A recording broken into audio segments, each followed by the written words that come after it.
Okay, so I was out on a run this morning, and it just came to me, this idea of a topic to talk about.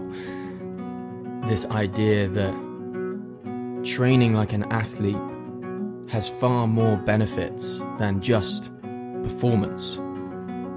And I think when people don't care much about their performance, they're not in it to get a faster time or run further or whatever. They're not really in it for the optimization side of things. They may be sort of ease back on the intensity of their training or the seriousness of their training. So I want to talk about today how beneficial it is to maybe sort of take your running to the next level. Be a little bit more serious about how you're training. Maybe you've been sort of training lightheartedly. You're a runner, you consider yourself a runner because you sort of go out every now and then and you reap the benefits of a run, but you don't train consistently, you don't take it all that seriously. And I want to pose to you today that there are huge benefits in doing so. So, welcome back to That's Runnable. You might be doing running right now. Maybe you've just pressed play and you're limbering up to get out there. Well done for doing so. Well done for showing up for yourself, for committing to and doing the work. So today, I'm going to talk about something that every runner knows. Going for a run has a whole host of benefits. It clears the mind, lifts the spirit, connects us with the great outdoors, but there's a world of difference between hitting the pavement for the occasional jog, maybe when you feel like it or when you think you need it, and embracing a structured training routine inspired by elite athletes. Now, let's be real, we can't all be elite athletes, nor do we need to be, but there's so much we can learn from the way they train. It's kind of the beauty of running. The principles that they apply to their training, we can learn from and also apply them to our own. And by doing so, we can kind of amplify the everyday benefits of running and discover a deeper sense of fulfillment and achievement. So in this episode, we'll try and sort of explore how adopting a more structured approach to running can lead to injury prevention, resilience, building resilience, goal setting, and a whole host of personal growth. So whether you're a seasoned runner or just starting out, stick around.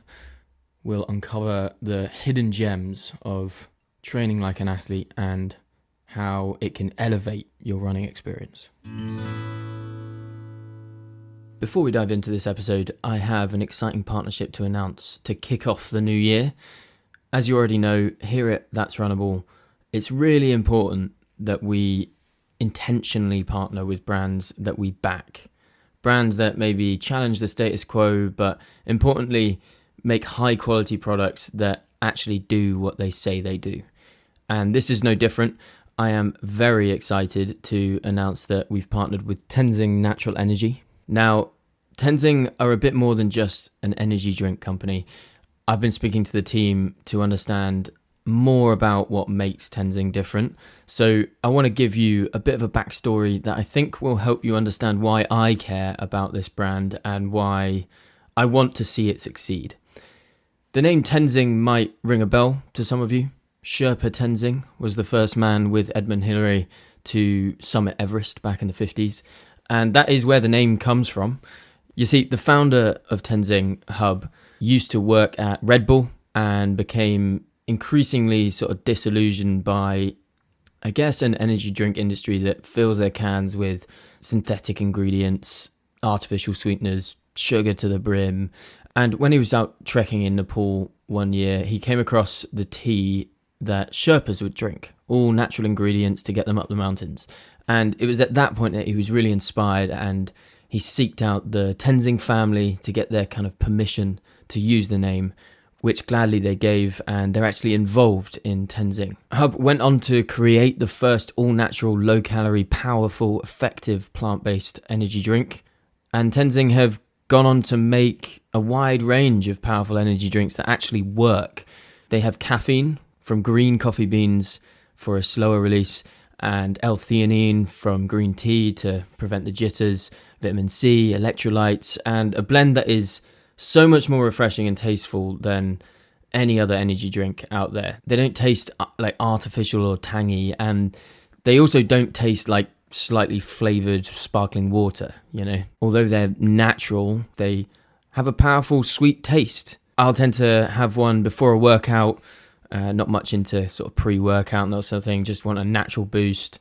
I'm drinking one right now, in fact, so I can kind of focus and be a bit more productive. I also really just like having one after a long run or something, like on a Sunday. I'm quite tired after a long run. I just want that sort of nice boost. So I'll have a nice cold can of Tenzing. And the last thing that I'll say about Tenzing is they're a company that really does care about sustainability and the environment. They're really leading the charge when it comes to initiatives that actually care for the natural playground that is the outdoors that we all love so much. For example, they've put bins up in Everest Base Camp and are working to clean up the infamous mess up there. They have projects closer to home, working with Imperial College London on a clean air tracker. They're the first energy drink to have a carbon label. They're a B Corp. The list goes on. So they're a company with the environment in mind. They do care, and the drinks are powerful. They work. They're natural. They prevent you from crashing, but they give you a huge amount of energy. So I like to have a bunch in the fridge ready for them any times I might need a powerful boost. And you can do the same. You'll get a 30% discount on your order with the code Runnable. RUNNABLE. The link's in the show notes. It's TenzingNaturalEnergy.com. That's TenzingNaturalEnergy.com. TENZ or Z, depending where you're from. ING. Naturalenergy.com. Apart from anything else, they just taste really good. So there's also that. So thank you, Tenzing, for sponsoring the show. To show your support of That's Runnable and of Tenzing, go and pick yourself up some cans and use the code Runnable at checkout for 30% off. So I have for you today 6 points that I've come up with on this topic. I hope we can get through them relatively quickly. You'll know how long this episode is. I don't yet because I'm just recording it, but it feels like a topic we can talk about for at least half an hour. The 6 points are beyond the basics, injury prevention, building resilience, goal setting and achievement, self-pride and personal growth. And then we'll finish up with community and support. These are all things I sort of thought of in relation to the benefits that we can gain from really diving deeply into this hobby that we have of running. Running's an interesting one. We have this, we all know that running has great benefit for us. Anyone who's ever been for a run knows how good they might feel at the end. A lot of people get into running because they go for their first run ever and they feel amazing and then they want to do it again. And there are a lot of people who don't take it very seriously. They sort of go on the occasional run and that's great. But there can also be problems with that. So point one, beyond the basics, the idea of this first point is that there's a basic understanding amongst us all that running has benefits in our lives. Mental clarity, sort of soulful running. These are all well-known benefits of running for mental health, emotional well-being. They're all great. I went for a run this morning. I always try and get my runs in, well, for the most part, try and get my runs in the morning because I know of the short-term benefits it has for me. Going for a run, after I go for a run, I feel great. Or during my run, I feel great. I'm out there.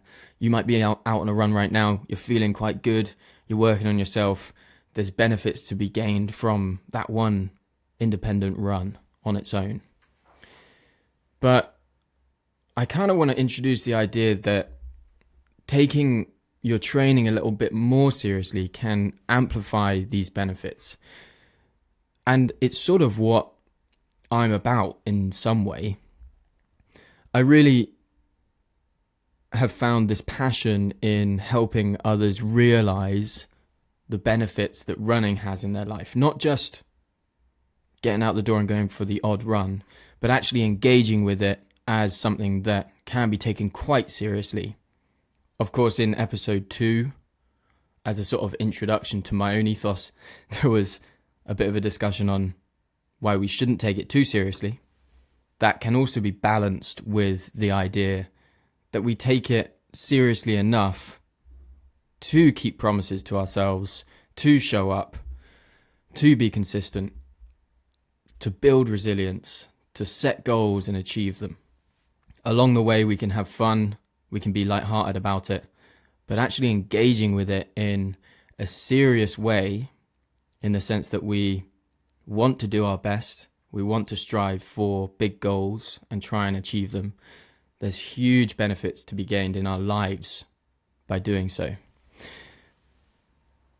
So we're sort of amplifying the benefits we already know about in that independent run, or maybe you go for like the odd run every now and then. Those benefits you gain from doing that, you can amplify them when you actually put together a proper structured plan. You show up more consistently, you strength train, you do everything that maybe an elite runner would do. So we can go beyond the basics. That's point 1. The basics are that there are simple benefits we can gain. But if we go beyond that, if we engage more with it, if we press just that little bit more, there's a whole host of benefits that can be gained from being a runner who really takes it a bit more seriously and has it as something that's quite major in their day-to-day. So that's point 1, beyond the basics. Point 2, injury prevention. If you do start engaging with running in a slightly more serious way, there's a whole host of things that can help to prevent injury.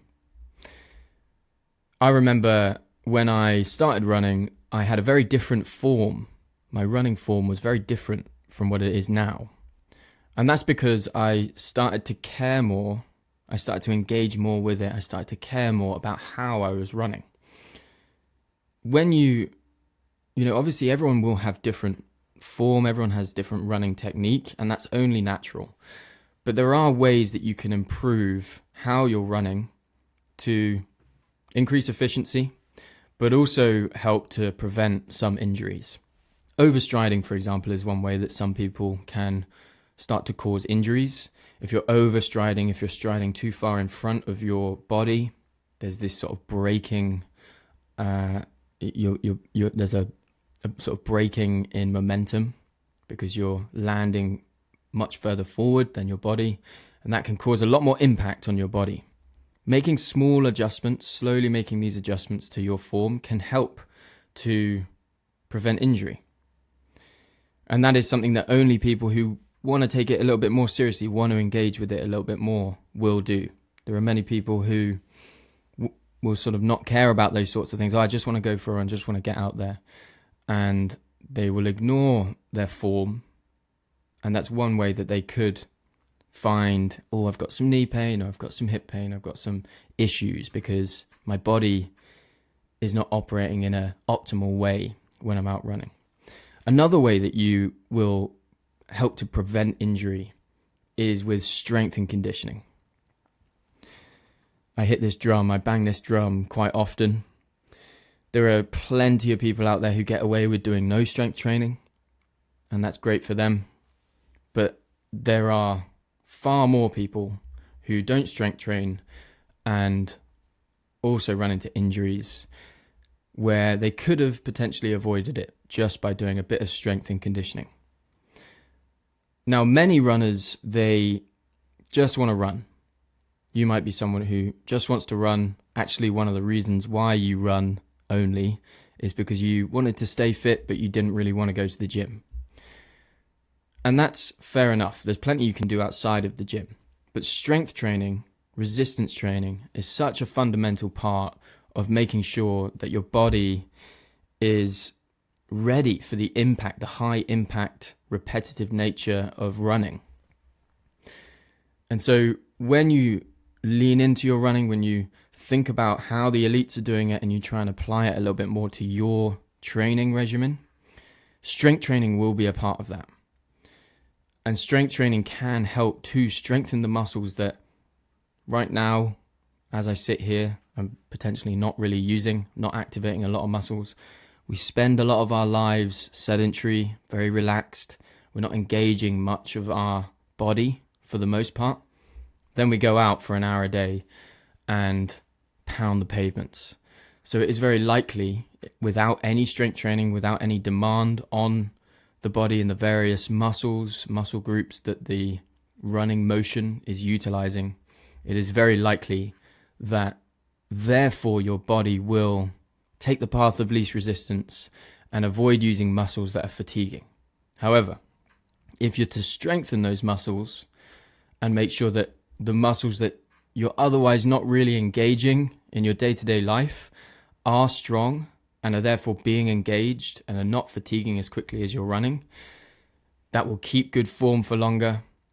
It will help you to be more resilient as you run, and it will help prevent injury as well as make you more efficient. So leaning in and taking it a bit more seriously and thinking about the strength training you can apply to your running will help to prevent injury, which will make it more enjoyable for you. And then the third point in injury prevention, rest and recovery. If you're taking your running more seriously and you're being intentional, like the elites do, about their rest, about your rest and your recovery, with a structured training plan, you will help to prevent injury. Really thinking seriously about when you're recovering, when you're resting, and doing it intentionally, rather than just sort of going out when you feel like it or just running and running because that's the way that you do it.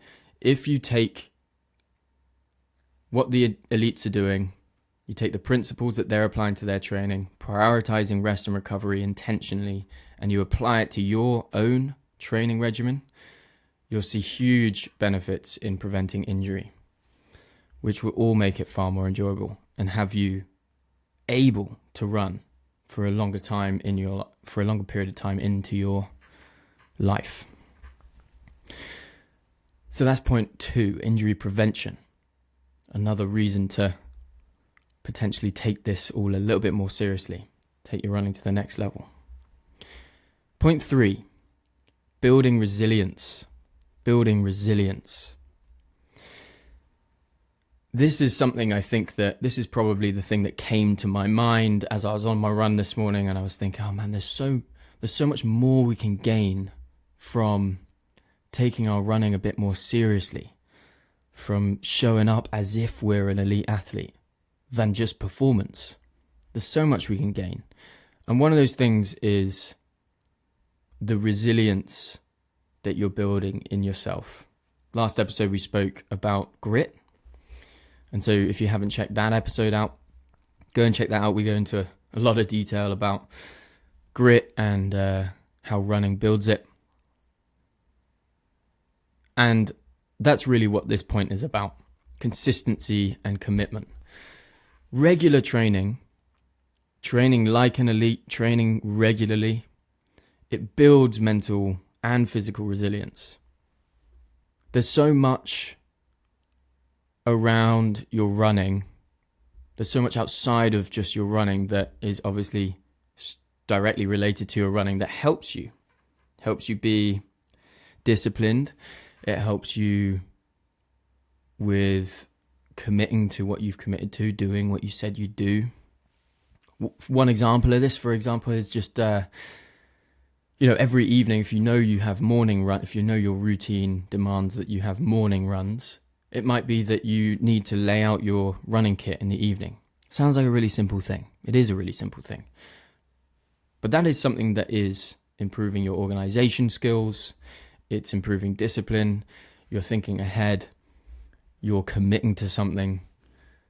When you get up as well, so that's all beneficial for you. And then when you get up, you are putting those clothes on and you're going out for a run, even if you don't want to, and you're building that resilience. You're overcoming challenges. Having this structured training, having something laid out in front of you, telling you that you should be going for an easy run tomorrow, or you should be doing a tempo run, having that structure and training like an elite athlete, rather than just doing it when you feel like it. Having that structure means that you have to be committed, you have to be disciplined, you have to build resilience, you have to overcome those challenges. That's all hugely beneficial, and it's nothing in relation to performance. Point 4 then, that was building resilience. So you can go beyond the basics, you can prevent injury, you can build resilience. Point 4, goal setting and achievement. Setting goals is, well, it's just personal development 101, isn't it, really? With running, you can either be someone who just sort of shows up every now and then, or you can lean into it a bit more, set some goals, and achieve those goals.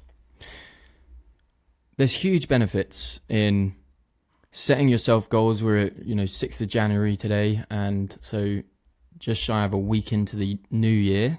Everyone's setting big goals, everyone feels good about it. Do you know what feels better than setting goals? Achieving them. Achieving goals. There's so much to be gained from setting goals and achieving those goals, and in order to achieve those goals, turning up consistently and having some structure and routine and committing to what you've committed to. I don't know if you've ever heard of, many people have heard of SMART goals, SMART, stands for specific, measurable, achievable, relevant, and time-bound goals. Setting these goals in a way that sort of adheres to the SMART structure is a really helpful thing to do for your own well-being. Set specific goals for yourself. Make sure you can measure those goals. Make sure it's achievable for you. It's relevant to what you're trying to achieve, and it's time-bound. You're setting a goal. Maybe this year you've set a goal to do a marathon, for example. Do you have time? Are you setting a specific enough goal? Is it just to complete the marathon? Can you measure that goal? Of course you can, because you're doing the marathon. Is it achievable for you? When are you going to do it? You set these goals, and then you reverse engineer what you need to be doing, what you need to get done to do that, to achieve that goal. And this is all hugely beneficial for you, to just have some drive, have some purpose. I tend to think that endlessly we're seeking happiness, we're seeking comfort, we're seeking contentment in all these ways. And I really think that purpose, having some sort of purpose, is such a fundamental part of feeling happy and content. Lacking purpose, lacking some direction and drive towards something to be determined about, is really going to increase the likelihood that you feel unhappy. Let's just put it that way. Purposeless. Having goals in your running is such a beneficial thing for you, because it gives you this purpose. Every day you have at least that one thing that you can do. So, goal setting and achievement.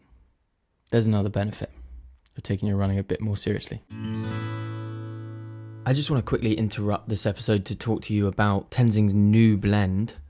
It's called Fiery Mango. It's actually the first energy drink specifically crafted to energize you through those dark, gloomy winter months.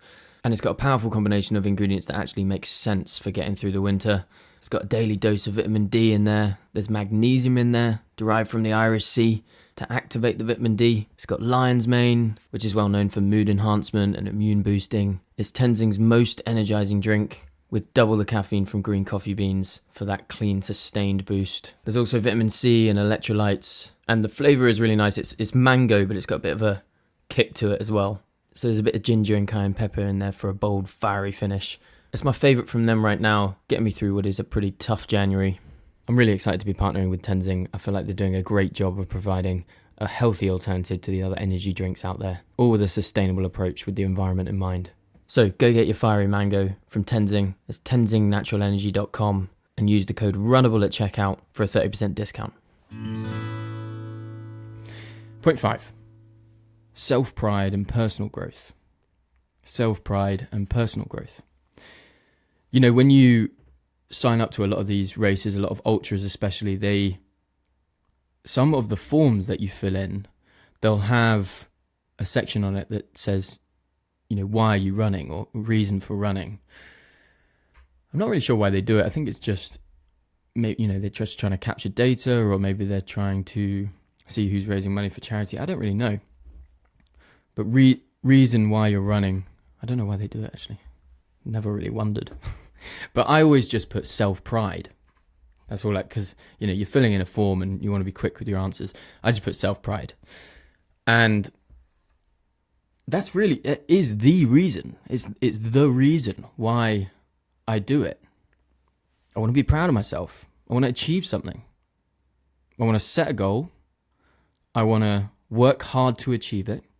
And then I want to achieve it because it gives you a sense of accomplishment. The pride that comes from achieving personal milestones is huge and so important for our mental well-being. So important. When you achieve something that you maybe once thought you couldn't do, the ripple effect that has and the sort of compounding effect that has on you as an individual is huge. So you have this sense of accomplishment, and with that comes personal growth. You're growing beyond just physical fitness. Running I think is quite specific, is quite unique in the fitness world, maybe. I think that, this is just a hunch, but I think that more people talk about the mental benefits in running than any other sport, really. You know, if you're really into football and then you go and play football with your mates, you're going to feel great. You know, there's going to be a huge amount of mental benefits that come from that experience. People talk about the mental benefits of running a lot, which is great because it's very true. But do we discuss the mental benefits of achieving goals, of getting that self-pride, you know, that personal growth that comes from quite a measurable goal that can be achieved in running? And the same is with anything you're doing in the gym. Like, a lot of people will aim for a certain kind of weight to lift. And there's great benefits in achieving those very measurable goals. So you're not just doing it as a hobby that is just something you do occasionally. Trying to think of something that's sort of less measurable that can be a hobby. Yeah, like watching Netflix. Like, maybe you're really into films. That's great. It's a great, nice hobby. But there's not much there that you can kind of measure, and there's not much there that's going to give you personal growth. You're not going to get a huge amount of personal growth from watching films. You know, you might learn a lot. You might watch certain films that give you a huge amount to learn from, of course. Maybe not the most perfect analogy. But there is something unique about running and fitness in general, because it gives you the opportunity to feel a sense of accomplishment, to feel self-pride, and to grow personally, to develop as an individual. And that comes when you take it just that little bit more seriously. When instead of just sort of being victim to your moods and whether you feel like it or not, when you actually sort of are disciplined about it and you actually are committed to showing up when you said you're going to show up, and being consistent and getting mileage in every week and growing it in order to get to where you want to be. All of that it gives you so much more than just the performance benefits. And so if you are to take your running a bit more seriously, if you are to commit to it, you go beyond the basics of just the mental clarity and soulful running you get on every independent run. You can prevent injuries if you're running more consistently, if you are improving your form, if you're strength training, if you're taking your rest and recovery seriously. You're building resilience, more than just physical resilience. You're building mental resilience, commitment, consistency. You're overcoming challenges. You're setting goals and achieving those goals. You're being strategic about your goals, maybe by setting SMART goals. Specific, measurable, achievable, relevant, time-bound. You're tracking your progress. You're achieving them. That gives you this sense of pride, self-pride, that sense of accomplishment. And with that self-pride, that accomplishment, comes huge personal growth. And so finally, I have point 6 here, community and support. I've found my community more online really than I have in person. I'm not much of a run club goer. Every time I go to a run club or something, I feel a little bit like uncomfortable and out of place. Like I just want to go for a solo run. I'm a bit of a solo runner. But I have found my community in the ultra space and trail running through sort of creators online and people that engage in it. I've obviously cultivated a bit of a community on social media, and that's huge. When you really start taking it a bit more seriously, when you consider it a more serious hobby of yours, a more considerable hobby, you could say, than just something you do on occasion. When you lean into it, there's a huge amount of benefit you can get from connecting with others, like-minded individuals, training with others, the opportunity you can, you find new friends, all of that sort of stuff. So I do want to encourage you, even though I'm not someone who goes to run clubs, running it's a growing sport and it has a great community. I don't think I've really been involved in anything else that's so welcoming and inclusive and just a good buzz. So I want to encourage you to engage with your community, with your running community in some way, whether it's going to a run club or meeting new people at races or setting up a run club. That's something that you can really gain from taking your running a bit more seriously and being a bit more engaged with your running. Something outside of just performance that you can gain. So that's what I have for you today. Just a reminder that there's so much more to gain by taking your running taking your training a little bit more seriously than just performance gains. So much more beyond the basics: injury prevention, building resilience, goal setting and achievement, self-pride and personal growth, and the community and support. So maybe I can finish with a bit of a call to action for you. I really want to encourage you to consider taking your training to the next level.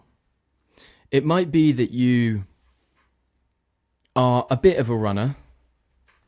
You don't really take it that seriously, and that's good as well. I don't take it that seriously. If I need a day off, I take a day off. I don't give myself too much grief. It's not that serious. If I don't reach a goal, it doesn't matter as much to me. But I want to encourage you to take it to the next level, because you will start to reap the benefits from just sort of leaning in that little bit more, from following through on your promises to show up, to be more structured, to have more purpose with your training, and to take the training principles from the elites and apply it to your own training.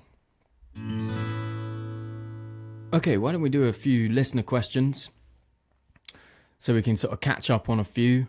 Few more have come in this week, so I'm excited to just keep doing them. I think within the next few weeks we'll do a Q&A. So I do want to encourage you, if you do have a question and you want it discussed on a future episode, there is a link down below, whether you're listening on Spotify or YouTube or Apple or wherever. I actually can't figure out how to put links on the YouTube yet.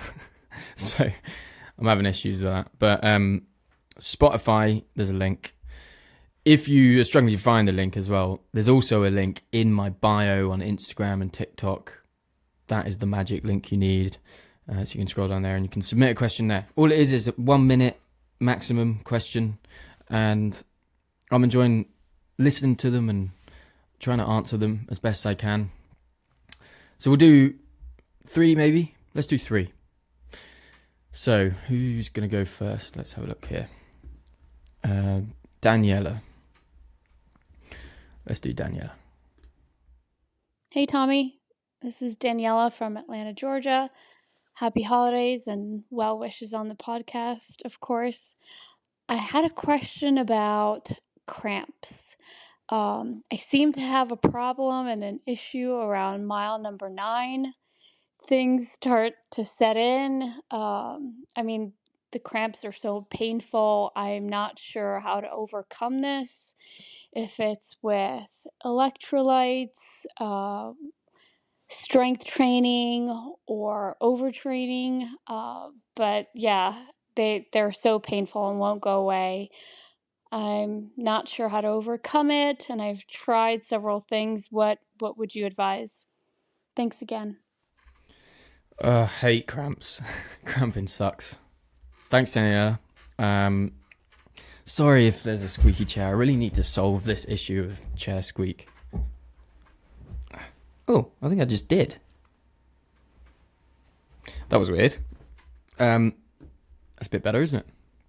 Okay, cramping. So, cramping is like, well, firstly, I'll say at the mile 9 mark, it's very specific. Interesting that it's just like at that one specific mark on your runs. It's going to be frustrating, and I hear the frustration. If you've tried everything, it's difficult to know what to advise, because there's all sorts that go into why a muscle might cramp, why it might fatigue to a point where it's cramping. It might involve, its hydration, nutrition, could even be something to do with your biomechanics of your runs and sort of overusing certain muscles, that sort of stuff. But I guess I could just I'll give you a few tips to think about, and hopefully at least one of them you haven't thought about yet and you can try out. So the first that comes to mind is around electrolyte imbalance. It's going to be like the leading cause of cramp. If you're not replenishing electrolytes during your runs, you may experience cramps. Not everyone will need to, but that might be the case, especially if you're sweating a lot. So if you are someone who's sweating quite a lot, you're losing those electrolytes, then you need to replenish them. So I would experiment with electrolyte drinks or tablets. I use salt tabs. When I'm doing an ultra, I will now always take salt tabs with me, and will take one every hour regardless. You got to get ahead of cramp. So if you are starting to cramp, it's almost too late. You got to get ahead of it. Constantly be replenishing those electrolytes. So drinks, tablets, gels with added sodium, potassium or magnesium. Start hydrating with electrolytes before your run, and then supplement regularly throughout is what my advice would be on that front. So if you haven't bought tablets, for example, I would buy them. They're probably the most dense in their quantity of electrolytes. for the size of it, and you can just sort of take a few out on your runs and then just be replenishing. So electrolyte imbalance would be my first one. And then second point would be around nutrition and glycogen stores. Quite often depleted glycogen stores can lead to like muscle fatigue and then therefore cramping.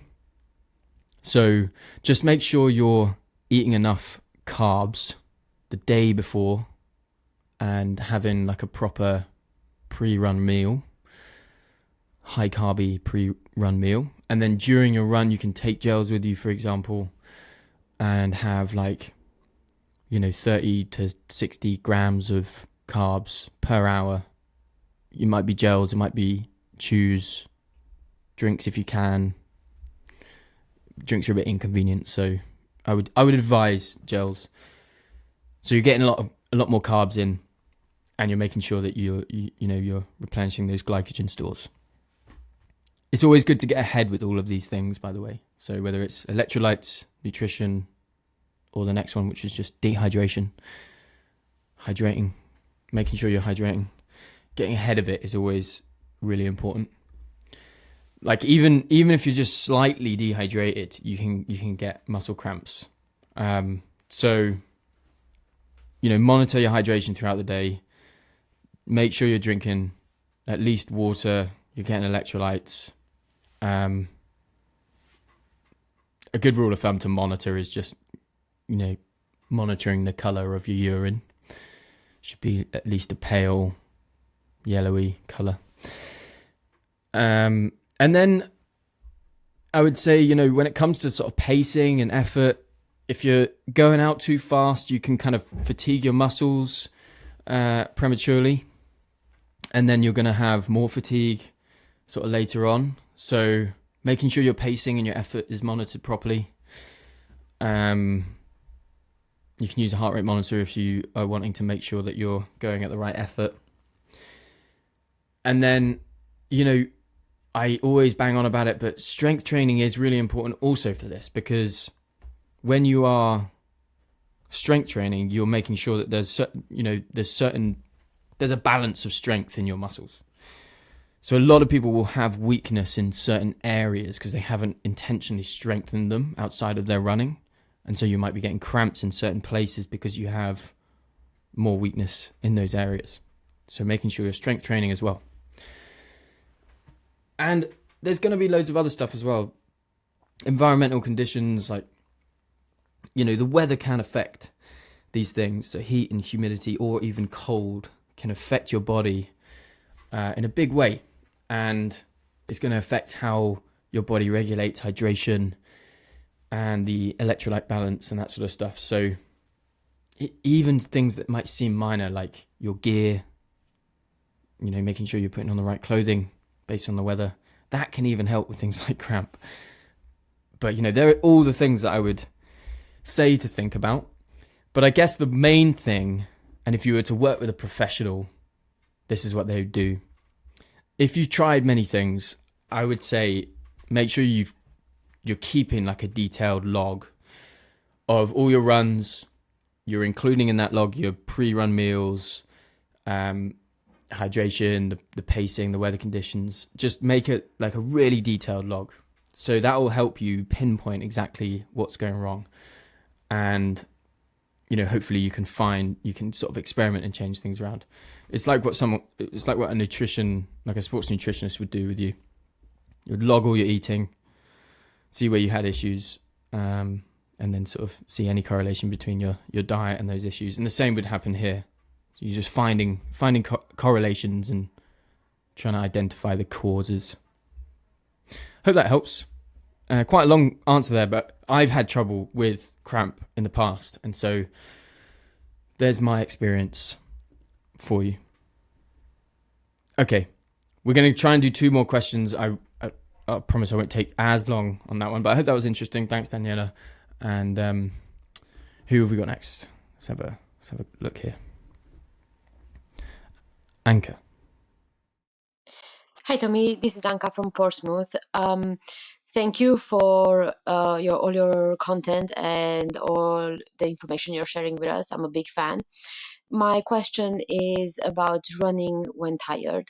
I work night shifts, so I've lately been very easy with myself because this summer I've burned out a bit.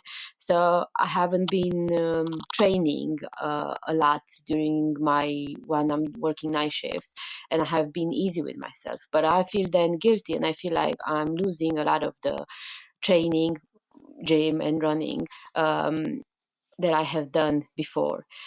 Not sure whether would it be more efficient to still train even though I'm tired, but just easy training sessions, or just let myself rest when during those periods of time. Thank you. Great question. Thanks, Anka. I want to just highlight that running in your life should only add to your life. It should only contribute to improving your life. I really believe that. All fitness should only add to your life. If you are applying too much pressure, if you're feeling guilty, if you're worried that you're not where you want to be with your running or your fitness and that sort of stuff, then you've got the wrong attitude towards it, and you need to try and figure out how you can flip that. I think you should be extremely proud of yourself. I think as someone who's a shift worker and trying to put in their work to train, to do everything to work on themselves, I think you should be extremely proud of yourself. I don't think you should be worried that I'm not showing up as should have and all that sort of stuff. Just be proud every time you are. As it relates to, would it be better to train tired than not train and rest? That is something that you have to make a call on every time. There's a fine balance between committing to something, doing it even though you're tired, and overtraining. Because, quite often I will feel really tired. I don't anymore, but when I had a 9 to 5, a stressful 9 to 5, I would get back after a long day. I've had extremely stressful jobs in the past, jobs where I've been working 12 to 14-hour days every day, and I'll get back having not got my run in the morning or trying to gym in the morning, then run in the evening after work, and I'll get back at like 8 p.m. and I haven't eaten yet, but I need to get my run in, and I will force myself to run, and even after such a long day, and then I'll get back and I'll eat and then go straight to bed. And even after such a long day, I haven't regretted that run, because I've just said, do you know what?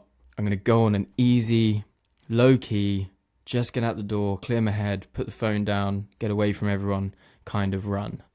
So there could be some mental benefits. I think if you're going easy enough, if you're not pushing enough, then there could be more benefits than not doing it at all. But I don't want to tell you to go for a run even though you're really tired. Like, rest is super important, recovery is super important, to make sure you're prioritizing that. You have to make the call on it. Ask yourself the question, am I serving myself by running, or am I overdoing it? Or just try and identify whether you're being lazy by not running or whether you're being smart. Always try and think, am I just not in the mood? Am I physically and mentally capable of doing this and I'm just not in the mood? Or do I actually need to chill, take a step back, look after myself, and do the right thing for me? That is completely up to you. But I will emphasize, Anka, as a shift worker, as someone who has nurses in his family and knows shift workers, you're doing very well, and you should be proud of yourself. You shouldn't be beating yourself up. Please don't beat yourself up. Just be chuffed that you're putting in the effort and you're getting out there. Cool. One more question then. Brianna. Thanks, Anka, for the question. Brianna, let's go. Hi, Tommy. Brianna here. I just wanted to say that I'm really loving the podcast. And I would like to know your views on carb loading before a race or an event and what your take on it is. And also, I just wanted to know whether you take creatine and if you do, if you find any benefit from that. Thank you very much.